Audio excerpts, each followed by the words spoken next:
आपको लग रहा है 265 पे रुका रहेगा डॉलर या इसके नीचे आने के कोई इम्कानात हैं? हालिया मंडियों में डॉलर ने तकरीबन हर करेंसी की पिटाई की है। डॉलर की सप्लाई है, वो सप्लाई जो है वो 31 अरब की है, जो डिमांड है 75 अरब की है। तो इसका मतलब कि रुपए के ऊपर मुसलसल प्रेशर रहेगा। फारूक साहब, सर ये 265 का डॉलर अभी भी 7 से 8 रुपए का फर्क है जनाब। ओपन मार्केट में और बैंक के जो रेट होते हैं उसमें इतना फर्क नजर आ रहा है। लेकिन एक अच्छी खबर यह है कि आईएमएफ से किस्त गालिबन शायद अगले हफ्ते तक मिल जाएगी। आपको लग रहा है 265 पे रुका रहेगा डॉलर या इसके नीचे आने के कोई इम्कानात हैं? देखिए, पिछले 4 से 5 महीने में दो चीजें हुई हैं। एक आलमी मंडियों में डॉलर ने तकरीबन हर करेंसी की पिटाई की है। जो बरतानिया का पाउंड है वो भी गिरा है, जो यूरो है यूरोपियन यूनियन का उसकी भी डॉलर ने पिटाई की है, और जापान का जो येन है उसकी भी डॉलर ने पिटाई की। हमारे मुल्क के अंदर ये हुआ कि एक माशी पॉलिसी बनाई गई जिसके तहत मसनूई तरीके से हमने अपने रुपए की कदर को रोक के रखा। जो पिछले 2 या 3 दिनों में हो रहा है रुपए के साथ हमारी फॉरेन एक्सचेंज मार्केट में, ये उसी गलत माशी पॉलिसी का नतीजा है कि हमने 4-5 महीने इसको रोक के रखा, जबकि सारी दुनिया में डॉलर जो है वो सभी करेंसी के सामने चढ़ता चला जा रहा था। तो ये नतीजा तो बिल्कुल वाज़ेह है कि हमारी अपनी गलत माशी पॉलिसी थी, उसके नतीजे ये नतीजा जो है ये हमारे सामने आया। अब फ्यूचर में क्या होने लगा है, देखिए, एक तो जो इमीडिएट इफेक्ट होता है जब रुपया गिरता है, खास तौर पे वो ममालिक जिनका इन्हिसार इंपोर्ट्स के ऊपर बहुत ज्यादा होता है।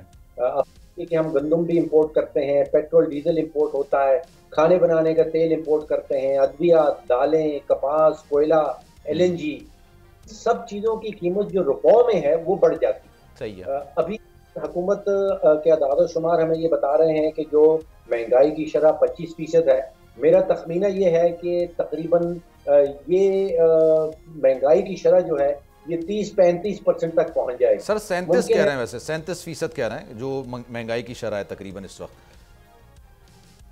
जी दोबारा बता दीजिए। मैंने कहा सर 37% कहा जा रहा है महंगाई की शरह इस वक्त है, लेकिन जाहिर सी बात उसको जाहिर नहीं किया जाता, लेकिन ऑन ग्राउंड 37% है, 37। नहीं, दो चीजें हैं। जो 35% आप बता रहे हैं वो कहलाता है सेंसिटिव प्राइस इंडेक्स, और कंज्यूमर प्राइस इंडेक्स है वो 25% है। मैं कंज्यूमर प्राइस इंडेक्स के ऊपर आपको बता रहा था। ठीक है। तो सेंसिटिव प्राइस इंडेक्स कहलाता है जो हुकूमत के दाद शुमार है, उसमें ज्यादातर खाने पीने की चीजें हैं, और जो कंज्यूमर प्राइस इंडेक्स है वो टोटल इंडेक्स। अच्छा सर, एक चीज ये भी होती है ना, क्योंकि टाइम की किल्लत है, मैं चाह रहा हूं ज्यादा से ज्यादा आपके सवाल कर सकूं। सर ये बताइएगा, डॉलर बढ़ता है, कहते हैं डॉलर मुल्क में कम है इसलिए उसकी मांग में इजाफा होता है, डॉलर की कीमत बढ़ जाती है, फिर जब डॉलर मुल्क में आ जाता है तो डॉलर की कीमत कम हो जाती है। अब तो सिचुएशन अलग है। आईएमएफ ने पहली शर्त ये रखी थी कि आपने जो इतना ये 40-45 रुपए का फर्क रखा हुआ है, मसनूई तौर पर रुपए को मुस्तहकम रखा हुआ है, इसको खत्म कीजिए। ये खत्म हो गया, तकरीबन 40 रुपए बढ़ गए डॉलर में। अब ये वापस आएंगे जब आईएमएफ की किस्त आएगी या नहीं होंगे? जी, बुनियादी जो फोर्स है जो रुपए को कमजोर करती है वो हमारा तिजारती खसारा है, या उसको कहते हैं कि अकाउंट का खसारा है। जब पाकिस्तान जो है वो 70-75 अरब डॉलर की सालाना इंपोर्ट करता रहेगा और हमारी एक्सपोर्ट जो है वो 30-31 अरब से नहीं बढ़ेंगी, तो फिर जैसे आपने कहा कि जो डॉलर की सप्लाई है वो सप्लाई जो है वो 31 अरब की है, जो डिमांड है 75 अरब की है। तो इसका मतलब कि रुपए के ऊपर मुसलसल प्रेशर रहेगा जब तक ये खसारा खत्म नहीं होता। रुपया और ये 265 पर रहेगा या ये 300 तक जाने का इम्कान है? इसमें भी खान साहब ने अपने दौरे हुकूमत में कहा था कि अगर हम इकदाम ना उठाते तो ये 300 पे चला जाता, और हमने इसको रोका जब एकदम से 128, 130 से 170 के करीब गया था। अब तो सर ये 250 के करीब आ गया है, तो ये 300 पे चला जाएगा नहीं जाएगा? देखिए, रोकने का कतन कोई तरीका नहीं। अप्रैल 2022 जिस महीने पीटीआई की हुकूमत गई है, पीटीआई की हुकूमत जो है वो पाकिस्तान की 75 साल माशी तारीख का बुलंद तरीन बजटरी खसारा, ट्रेड का खसारा, तजारत का खसारा छोड़ के जा रही है। 45 डॉलर का अप्रैल के महीने में हमारा सालाना जो तजारत का खसारा था वो पाकिस्तान की तारीख में इतना बुलंद कभी नहीं था। उसी के नतीजे में रुपया जो है वो कमजोर होता है। ठीक है जनाब, अगर ये वीडियो आपको पसंद आई है तो लाइक पर क्लिक जरूर कीजिए।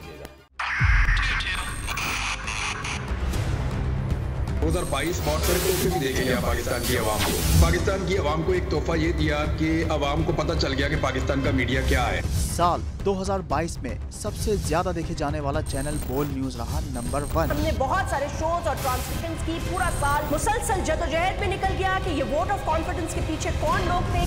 तोड़े रेटिंग के सभी रिकॉर्ड। सोशल मीडिया पर भी सबसे ज्यादा तेजी से 2.4 बिलियन व्यूज का संगे मील अबूर किया। एंकर्स को भी आवाम में सबसे ज्यादा मकबूलियत मिली और सोशल मीडिया पर भी बोल रहा सब पर भारी। सब्सक्राइब करें और बेल दबाएं ताकि कोई खबर रह न जाए।